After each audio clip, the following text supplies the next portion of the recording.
I just want you to understand that nothing I say right now will stop the pain that you're experiencing. In fact, that pain that you're feeling is serving you in a profound way, and I'll talk about that in a moment. The best analogy I can make is you're going through a storm in a rickety old boat. And it's rickety because you're in a battered state. And no matter what you do to try to prepare for that storm, you're going to get wet, you're going to get rained on, and it's going to be quite unpleasant. So let's just talk about some of these things. The first is acknowledge the pain. Accept that what you're going through is going to be uncomfortable, and try to frame it in a way that doesn't cause you to dwell on it. And what I mean by that is, if a moment comes up where you're feeling really bad, something in the relationship is causing you to ruminate, sit through that for a moment. But the caveat is, don't put yourself in situations where you're going to spend time with those feelings for a long time. Being alone, being in your room, in bed, and not doing anything, that will just contribute to this lowered self-esteem that you already have after going through an experience like this. The second thing is a little contrasting to the first thing I'm going to say. It's have something to keep you busy, okay? So while I want you to acknowledge it and not dwell on it, it is important to find things that you enjoy, either with friends or family, maybe even by yourself if you can handle it. Find things to look forward to and do them, and allow them to take your mind off this thing that you're experiencing.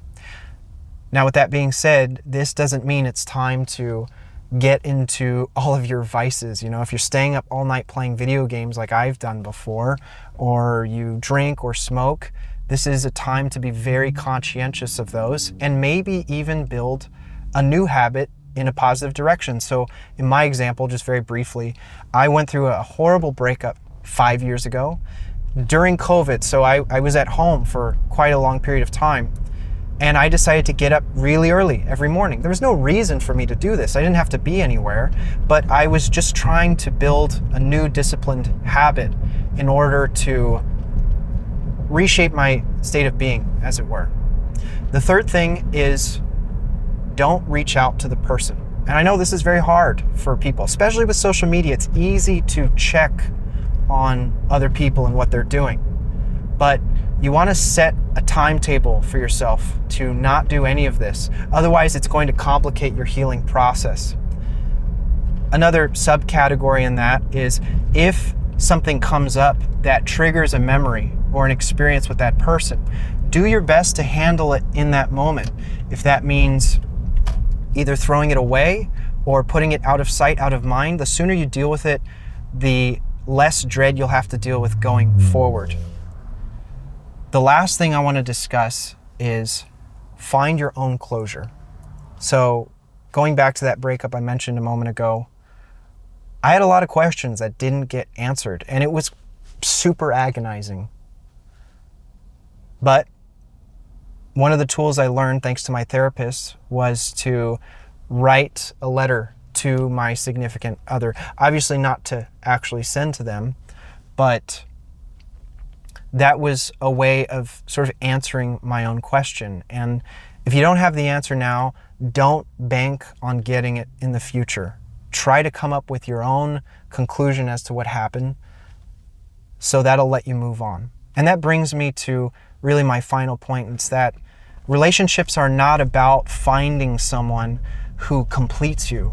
You are your own independent nation. This is an opportunity for you to grow as a person. And when you do meet a new partner, you are going to give them your all. You're going to dive in head first with new experience, and you're not going to hold them to the sins of your previous partner. I hope that was useful to you. Best of luck, and I'll talk to you soon.